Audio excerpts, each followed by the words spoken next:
Hello and welcome to the Logicalis Insight webinar. Today's topic is security, the ransomware threat. And our speakers are Ron Tensky and Jason Malacco. Ron Tensky is Vice President of Security Solutions for Logicalis US, where he is responsible for defining Logicalis' strategic vision for security solutions and ensuring that consistent methodologies and procedures are applied nationwide. Ron has more than 20 years of experience in the information technology consulting arena and blends sales and management skills with his training as an engineer. Ron holds bachelor's and a master's degree in nuclear engineering from the University of Michigan at Ann Arbor. Jason Malacco manages the security practice at Logicalis, where he is responsible for security, technical architecture, and enablement. He is a certified information security professional who combines a decade and a half of experience in network and systems infrastructure engineering with an extensive background in unified IP networks and information security. Our agenda today, we will look at a definition of ransomware, the evolution of ransomware, the kill chain concept, key elements in defeating ransomware, and then briefly, why Logicalis? And now our speakers, Ron Tensky and Jason Malacco. Thanks, Arthur, and thank you all for joining us today. So I'm going to talk very briefly about something I think we all know, which is that security is very much top of mind, right? All you have to do is pick up a newspaper these days, and you understand that the threats are increasing and the number of successful attacks are going up. I'm not going to go through the detail on this chart, but rather just to show these are some examples just in the last 6 months. So we're not digging into the ancient archives here, but rather just in current events, and really just illustrating, the real threats that are out there around security. And the point, as I mentioned, is not to deep dive into any of these, but just show that this definitely is a real, continuing, and growing threat. What we're here today to do is to talk about one very specific type of threat that's out there, which is ransomware. And first of all, let us take you through what is ransomware. So at its heart, ransomware is just a type of malware. It has some unique characteristics in the way that it works, and that when a ransomware infects your system, it will encrypt the hard drive, which could be your locally attached hard drive, but could also be a storage area network or network attached storage. It will encrypt your files, and then it essentially holds them hostage until you pay the ransom, hence the name ransomware. At that point, if you do pay the ransom, then your files, in theory, get unlocked and returned to you. And if not, then they remain locked away and, hopefully have a solid backup in place. So at its heart, that's what it is, a type of malware that encrypts and locks your files until a ransom is paid. It can get into your environment via a number of ways. Certainly the ways we normally think of malware infection, which is an infected attachment, frequently in an email that you click, but it's certainly not limited to that as the only method of ingress. There are phishing attacks, which is an attack where they send you a link or something that appears to be genuine, appears to be a legitimate site, could be using masking, so you think you're going to Amazon.com, but the site underneath that link is actually something different and can take you to a bad site. Even more nefarious is there's a technique called malvertising, which is essentially a method of paying for an advertisement, could be on a very legitimate site, and that advertisement can actually either redirect you to a site that contains malicious code, or the advertisement itself could have that code, where to get infected with the malware, you have to do nothing more than browse to a website. You don't have to click on an attachment. You don't have to download a file. And this can even happen on very legitimate sites if they don't have the most thorough detection mechanisms in place. There's really nothing stopping a criminal from buying an advertisement on a legitimate website and then placing a very illegitimate advertisement using their purchase dollars. So that malvertising is quite a dangerous way that this can get out there. One of the other things that's quite unique with ransomware, and that has really led to a lot of the spread, is this idea of an exploit kit. And this idea is that no longer do all the people launching ransomware attacks have to be security experts. You can, we joke that ransomware has literally taken security to the cloud, where you can purchase cybercrime as a service. And so someone wishing to launch a ransomware attack doesn't have to know anything about security behind it. They can procure this as a service, cloud delivered, and launch a ransomware attack against their chosen set of targets. These are frequently backed up with world-class customer service organizations so that when an organization decides to pay the ransom, they can collect the money quickly, efficiently, and ensure the files are restored. We say if it weren't illegal and so nefarious, it would almost be an impressive business model that they've built, particularly when you consider the last part that we'll talk about ransomware, which is the motivation, and that is financial. Ransomware is approaching and is expected to clear over $1 billion in revenue this year. And again, if it weren't illegal and so evil, we would almost be impressed by how quickly a business has grown out of ransomware. So that's kind of defining what it is. Type of malware that can get in through phishing, malvertising, other methods. It's expanding rapidly through the use of exploit kits and cybercrime as a service. Again, approaching a $1 billion industry this year. And the impact of this, of course, can be tremendous, right? I mean, think about the number of ways that having your system locked out could affect you. In healthcare, imagine if you have an inability to access medical records or can't schedule procedures. We're even seeing life monitoring, in some cases life-preserving devices that are now network connected, running standard, commercially available operating systems. So imagine if one of those were compromised. Public safety. Think about police and fire systems. More and more devices connected to the network, traffic lights, street lights, parking garage light systems. So many, public safety aspects if those systems were compromised. Think about financial in an organization. What if your ERP system were taken offline? You didn't have the ability to place inventory or create invoices, ship product to your customer, or retail, right? If I went into a retail establishment and they can't process credit card transactions, can't get new goods delivered to the storefront, can't, again, take orders from customers. So these are just some 4 examples, by no means all of them, but it's you can see pretty quickly how the impact from a ransomware attack on a given organization could be fairly significant. What we'd like to do next is my colleague Jason is going to take you through a little bit of the kind of the evolution of ransomware, how we got to the state we are today. And then I think what you're all really wanting to hear is, so what can we do about it? What methods can we take to protect ourselves from ransomware? So Jason, I'll turn it over to you. Great, thanks, Ron. So I'm going to take us through a little bit of the history or the evolution of ransomware and its variants.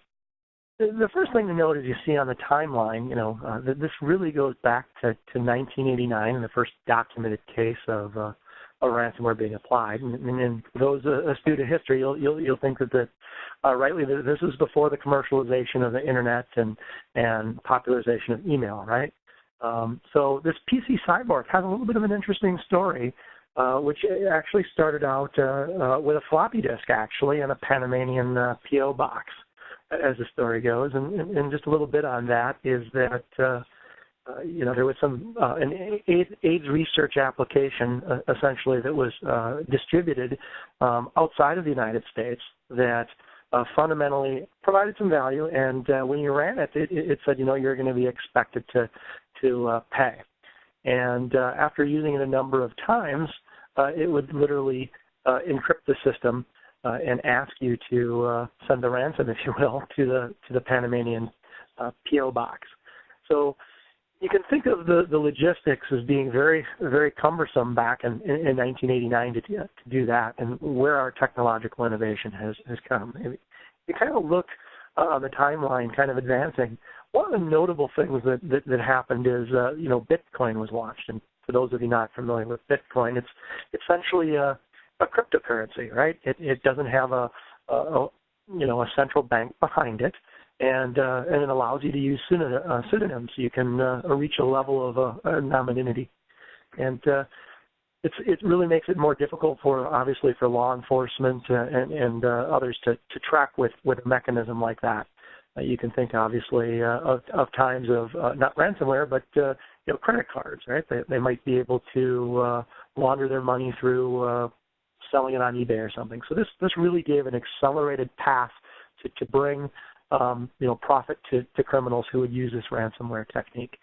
As you go on through the timeline, you can see a greater evolution in a number of these, and I'm not going to go into an incredible amount of detail, other than to say that it's increasing in sophistication and scope. So specifically, There were a number of techniques that were used using poor cryptography, which were very easy to essentially reverse.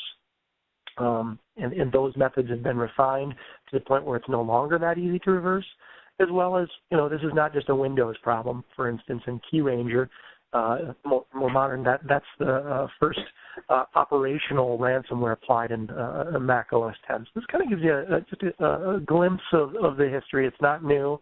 It's been continuing on and in sophistication and capability under the hood.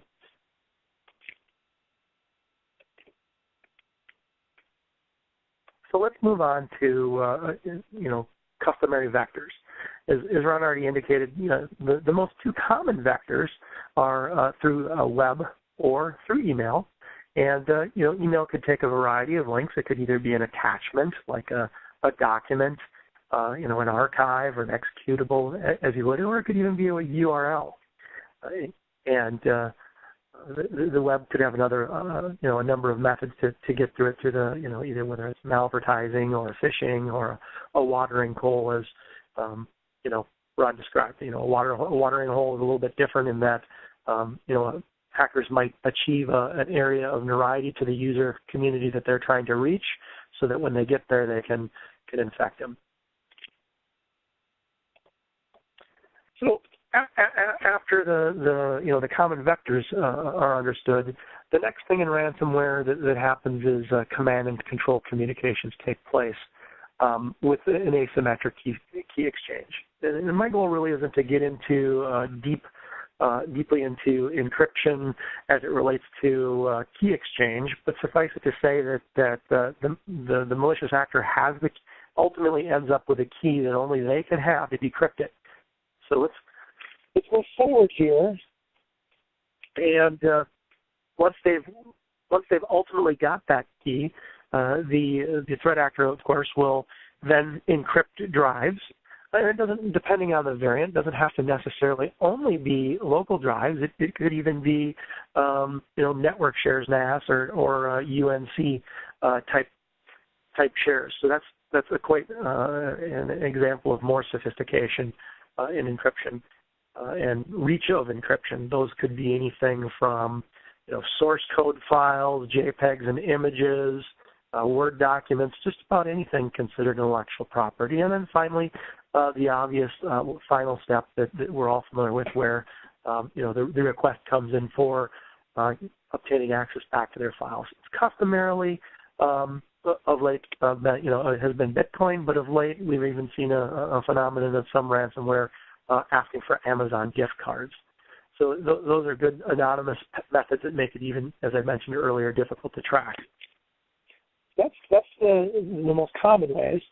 And then I want to just briefly move into how we could look at this. There's a method that security practitioners are well to know, that's well known within the security practitioner community, called the cyber kill chain. It's certainly cool sounding, and it was popularized by Lockheed Martin. But what I want to focus on here today is not so much how many steps there are of the kill chain, or necessarily where that I have the only way to apply capabilities to the kill chain, but I want to focus on that there's a number of steps that a threat actor has to be successful at to ultimately achieve their objective. And the other thing that I wanted to point out is that in the earlier phases can take months to achieve, whereas the middle phases can be seconds, and finally towards the latter phases that can take months as well. So the amount of time involved in this is not necessarily linear. So if we just kind of keep that in mind, I'm going to show you take you through one application of the cyber kill chain and some capabilities that you should be thinking about to defend yourself from ransomware. If you can defeat, the ransomware in any of these capabilities, you stop them from achieving their objective, and that's certainly what we all want to do. So if you think about the first stage of this cyber kill chain, the reconnaissance stage or recon stage, what threat actors are trying to do is understand the environment that they want to exploit. They want to learn about services and things of that nature to exploit. Certainly, there's kind of a some ransomware is deployed, pray and spray, if you will. But if you think about something like a healthcare institution, right? If you're to fundamentally stop an entire healthcare system from being able to operate, you had that's clearly a lot more than just locking up a nurse's workstation.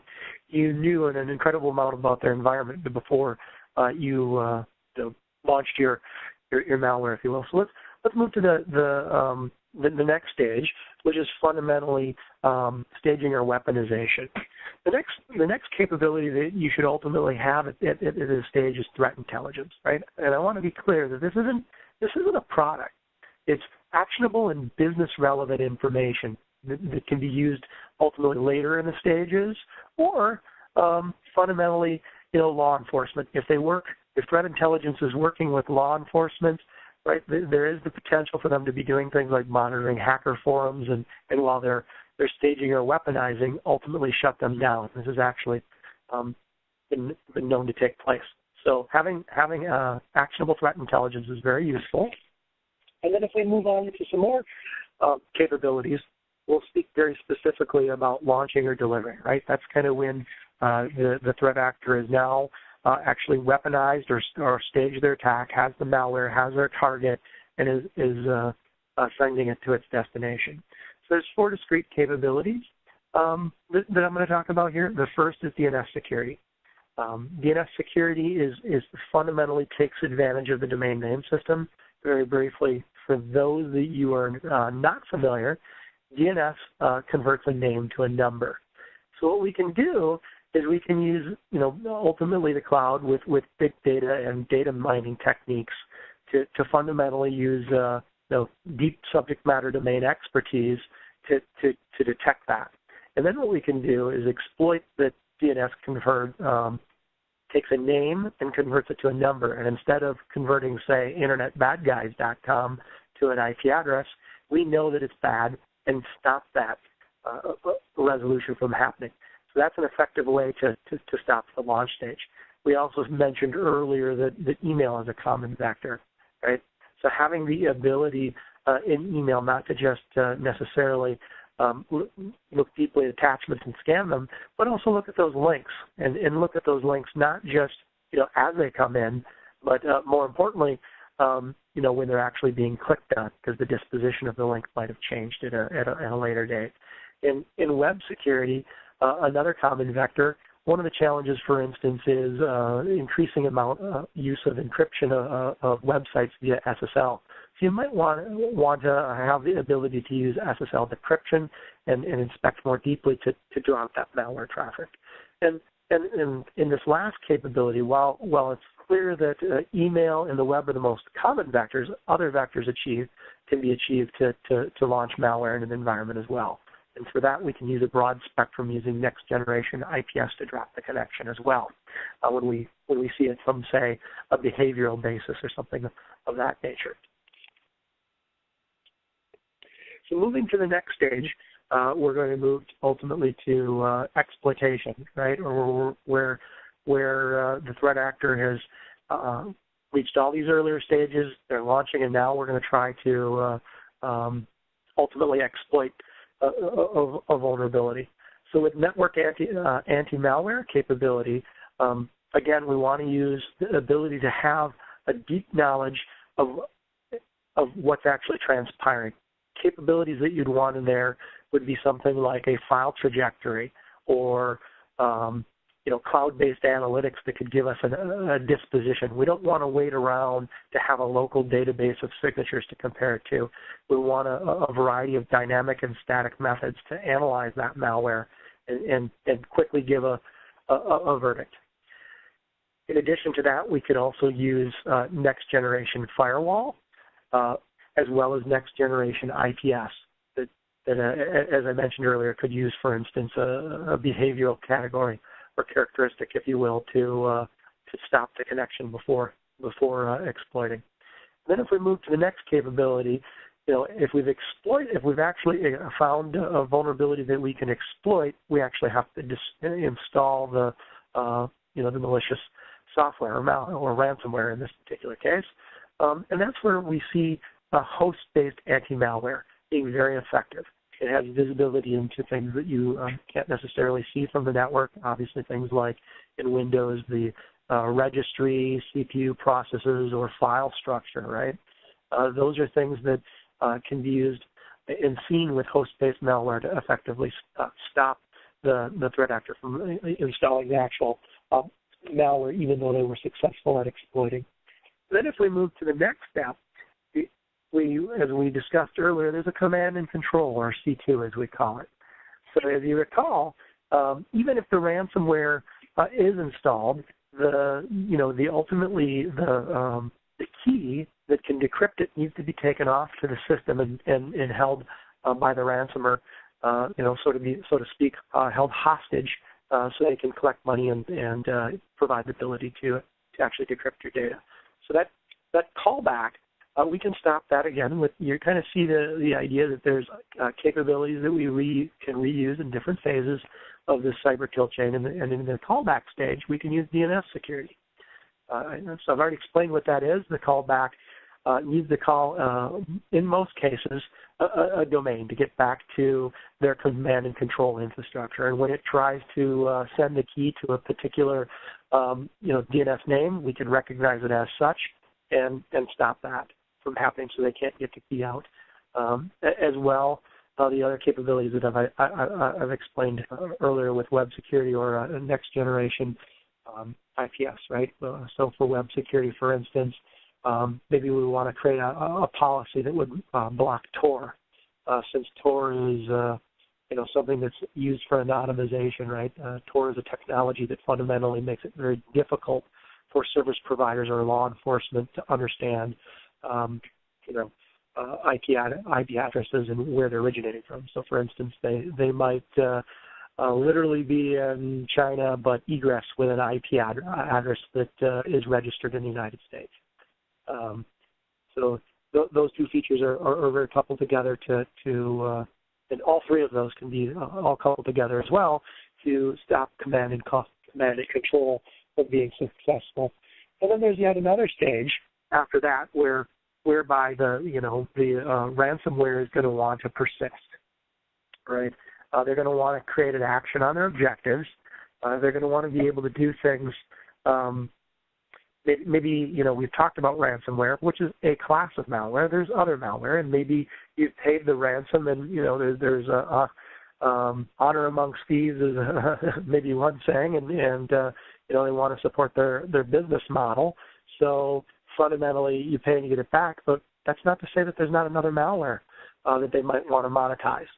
So what flow analytics that you see on here would be able to achieve is able to look at your entire network from an interior perspective, not just an exterior communications that are going on, maybe communications between two people internal that aren't going through these other technologies that we could report on and see anomalies. And if I can call your attention sort of to the upper right, you'll see that threat intelligence icon again, right, where you kind of have this Deming cycle where we have a continuous improvement. That threat intelligence is used to bring back up to the front so that we can be more effective when we see certain types of actions again and be more successful at catching it earlier in the cyber kill chain. So these are really, I think, seven excellent steps that that can really take place to defeat threat actors who are using ransomware and capabilities specifically. So let's sort of move on. And Jason, I'll make just one comment on here. Okay. So I think the key takeaway for the audience is not, and Jason mentioned this, right? Don't get hung up on whether a particular solution, is it really stage or launch phase or where it goes. That's not the point of this slide. What we really want to illustrate is that this idea of, there's two key concepts here. One is this concept of defense in depth. So there are multiple stages the attack has to go through, and that gives us multiple opportunities to thwart that attack. And the other is that you'll notice there is no silver bullet. Certainly technologies appear twice or more on this slide, but there's no one solution that can stop malware or any other attack for that matter at all stages of the kill chain. What's really critical is having an architected approach that is working together, not point solutions, but an integrated set of solutions that work together to stop an attack at all in various stages of that kill chain. And so that's really the point we want to take away here, not to argue which technology falls into which phase, but recognize that you do need that architectural approach to security.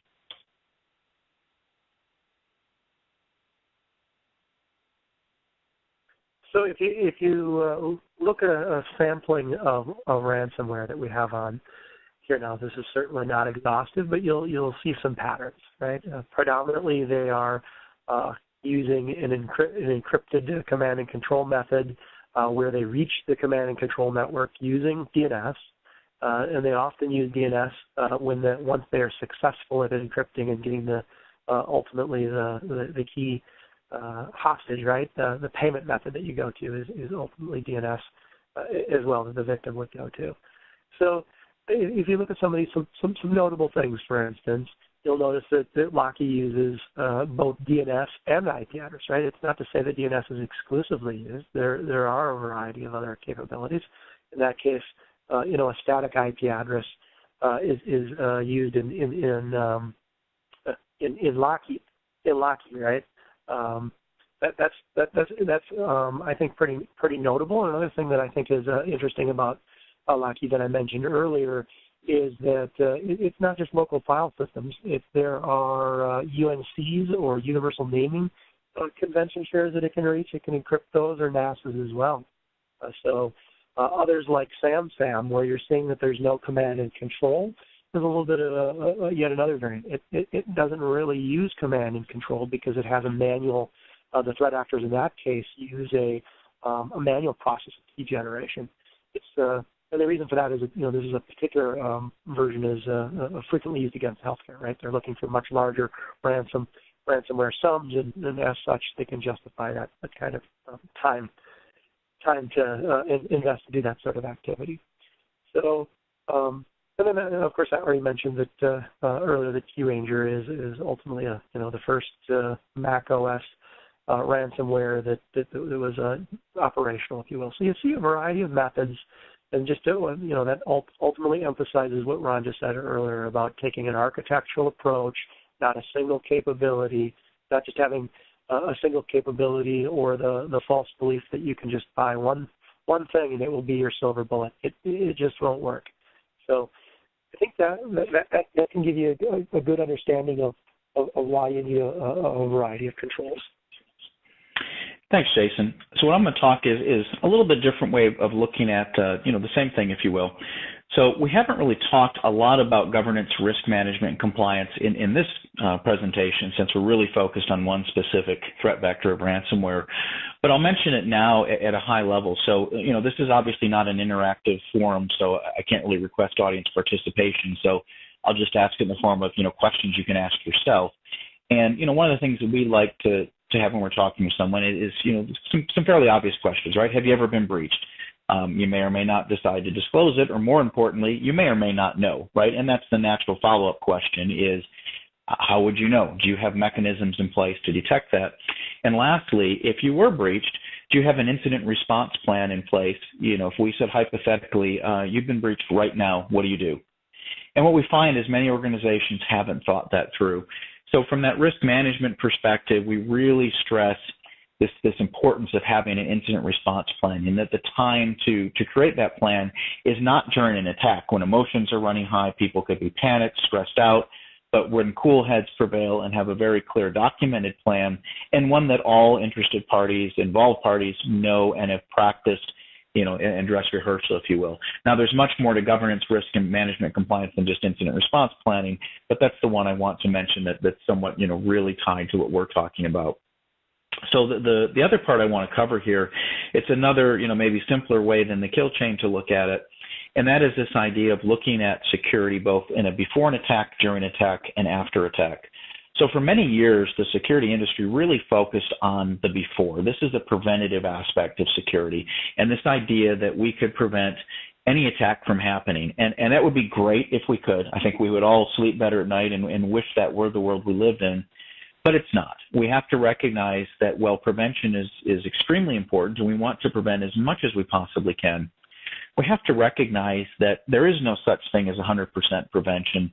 So we also need solutions that operate during an attack. In other words, helping us answer that question, would we know if we're being attacked? And we want to say yes, because we have the proper sensors in place that we're confident we know if we're being attacked, we're going to know about it. And then help us to do a better job of blocking and defending against that attack because we do know it's taking place.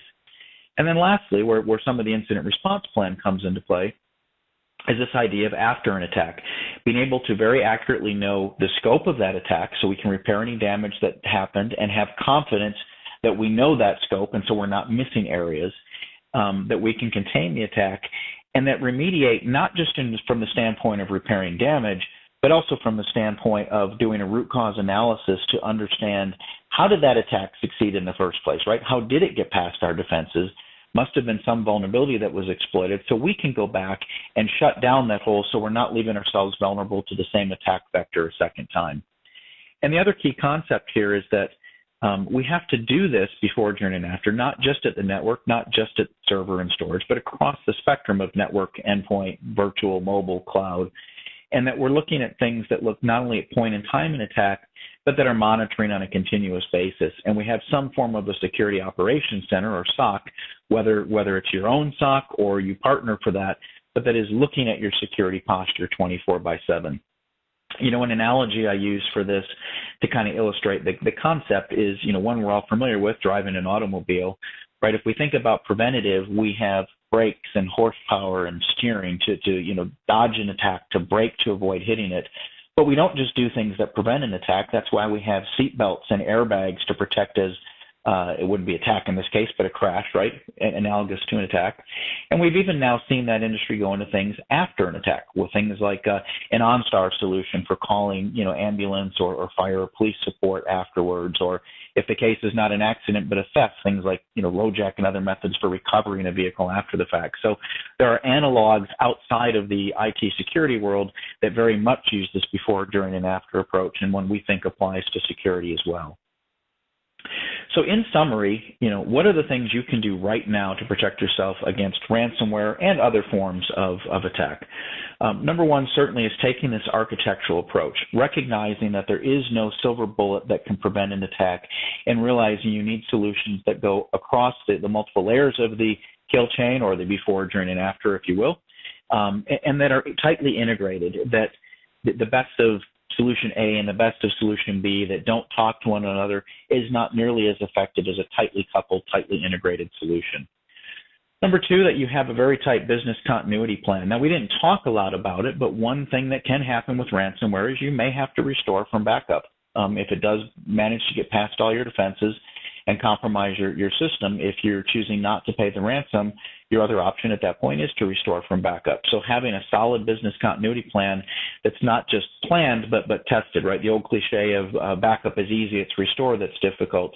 So ensuring that you have tested your system and you can do not only file level restore, but full system restore as well. Education is a real key one, right? So much of security beyond just ransomware happens by people just making mistakes. You know, I'll often say that, you know, we talk about, well, what version of Windows do you have? What version of this? And yet human beings are still on version 1.0, right? We haven't gotten a patch for us yet, and we just make mistakes. But the more you can do to educate your employee base on proper behavior to avoid security incidents, it's not foolproof, right? You won't get 100%, you won't stop everyone, but you can do tremendous benefit to your security posture by educating your employees so that they don't make mistakes, and not just educate them on the technical aspects of security, but help them understand why you're doing it and what the impact is to your business. And I think you'll find that your employee will be more engaged around security education when it's not just, you know, thou shalt do this, but helping them understand this is what can happen to our business if you don't follow these procedures. I think you'll find them more accommodating. You know, Jason talked about DNS level security. This is a really good spot to start. It's very easy to implement. It is fairly ubiquitous in that just about everything we do touches DNS. So as far as, well, there is no silver bullet, this is certainly an area that can affect many aspects of security. So from a time to value and a benefit per dollar, DNS level security is one of the highest areas. Jason also talked about next generation anti-malware, both at a network and endpoint level. We're just finding that the old school, if you will, signature-based solutions just aren't cutting it anymore. The lifetime of signatures, the validity of signatures on the network, we're seeing statistics quoting as low as 58 seconds is the amount of time that a signature is valid.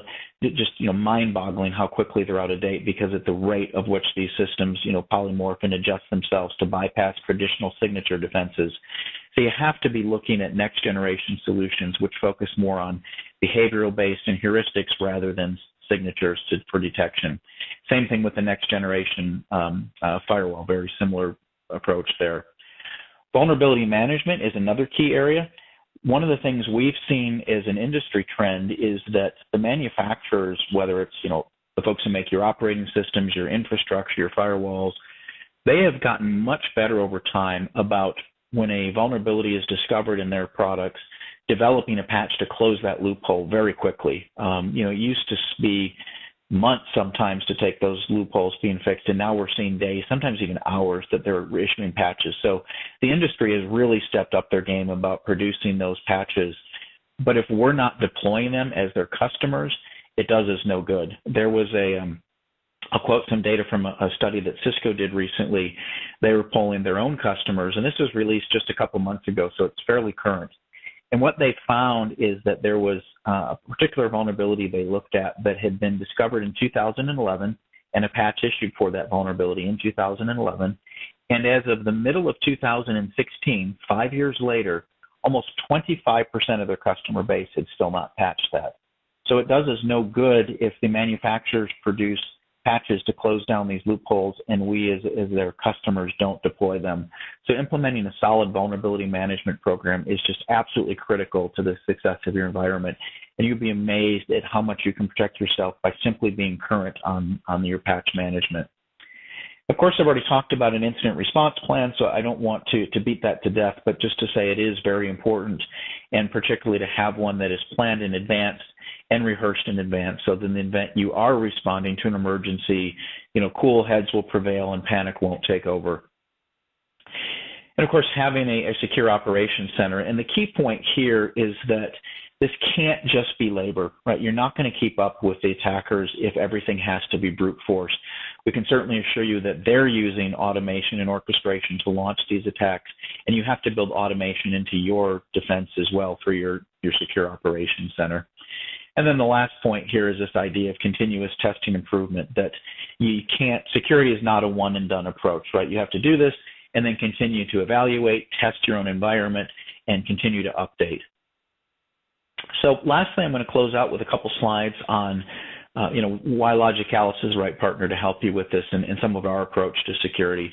So first is that we very much strive to avoid a rip and replace. Our message is not throw out what you have and buy something new. It's let's look at what you have and look how we can most effectively work with what you've already made investments in to provide the maximum return on your security. One of the things we like to say is that you don't want to spend $1,000 safe to protect a $100 bill, right? So we'll help you align your security spend appropriately with your business needs. And sometimes that doesn't mean spending more at all. It may simply mean spending less in one area and more in another to properly balance your security spend to provide the maximum impact for you. We talked about the criticality of taking an architectural approach to security, and it's certainly the approach we take, and recognizing there isn't a silver bullet, but you need this integrated architecture protecting yourselves against security, and that's very much how we help you look at your security. And we help our customers with both a risk-centric and threat-centric approach to security. Now, today's presentation was mostly focused on a threat-centric approach, specifically tackling the issue of ransomware. But we also help our customers at a higher level of properly aligning security with business needs. And that's so critical so that you do spend your security properly. I love using analogies. An analogy I use is in my home, I have a fireproof safe because I have valuables that are worth the most to me, and I put them in the safe. I don't build a fireproof safe around the entire outside of my house. That would, besides looking ridiculous and probably getting me a nasty letter from the homeowners association, right? That's not practical. And recognizing that IT security is the same way. Not all assets have the same value and the same level sensitivity from a protection standpoint. And so aligning your security with your business needs is very critical. And so we'll help our customers with both that risk-centric, but also the threat-centric approach to security. And then lastly is that we have a robust set of managed security solutions to help our customers who need a little more help in that case. And that can be from completely helping them with security in whole, or simply helping them with various parts where they need a little bit more help in one particular area of security. We can be very flexible of tailoring our solutions to your requirements. And so with that, we'll take a couple of questions and answers. There have been a few that have come through the chat, so we'll address those first. Let's see, the first one here, I'll kind of paraphrase this, is basically saying if I don't have a budget for everything you've discussed, this I think it's referring to the slide that Jason put up with the cyber kill chain and all the various solutions there. How can I prioritize, right? Where should I focus my money on? So I'll kind of give you your top three. The first is definitely next generation firewall if you haven't already deployed that. And then number 2 and 3, so that's definitely number 1. Number 2 and 3, we could probably, on any given day, Jason and I might go back and forth on which one's number 2 and which one's number 3. But I would say employing a secure DNS solution and then next generation anti-malware. So your top 3 are next generation firewall, secure DNS, and next generation anti-malware. Let's see, the next one here, so to the point I made about the after, so addressing, I made a comment about root cause analysis and determining how to, going back and determining how the malware got in the first place so that we can shut down that vulnerability. So the question was, how do I actually go about doing that?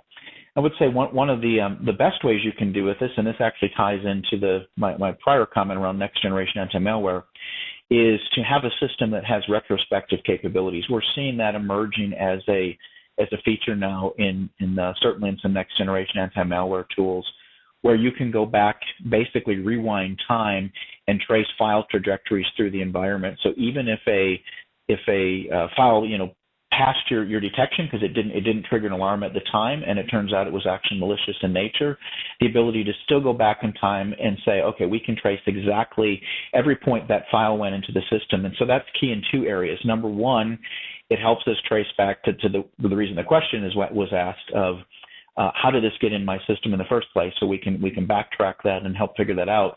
But number 2, and maybe even more importantly, we can also see where else that file has gone in my environment. So maybe it only triggered the ransom on system A, but actually spreads to system B through D as well. We can now see that and then proactively go address those before we find ourselves in a hostage situation.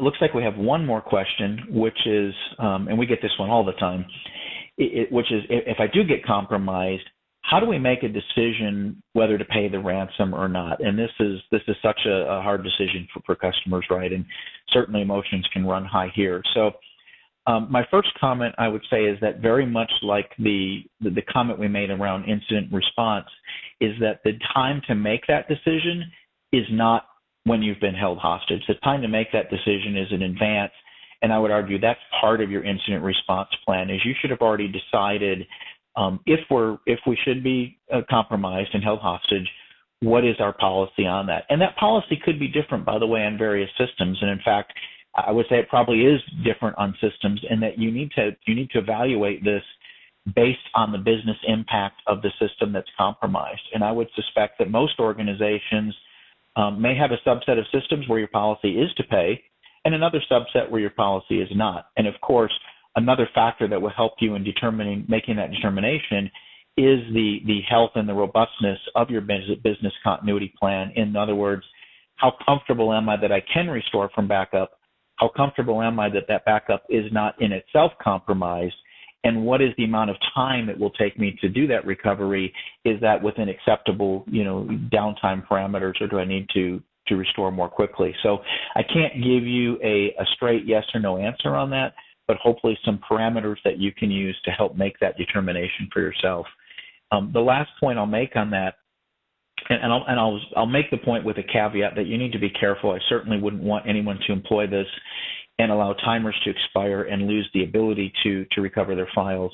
but we have generally found in the vast majority, I've never stated, quite so explicitly as to say all, but nearly all cases, you can negotiate the ransom. So if you do decide to pay, be aware that you can probably at least minimize or reduce, I should say, the financial impact to your organization by negotiating that ransom fee.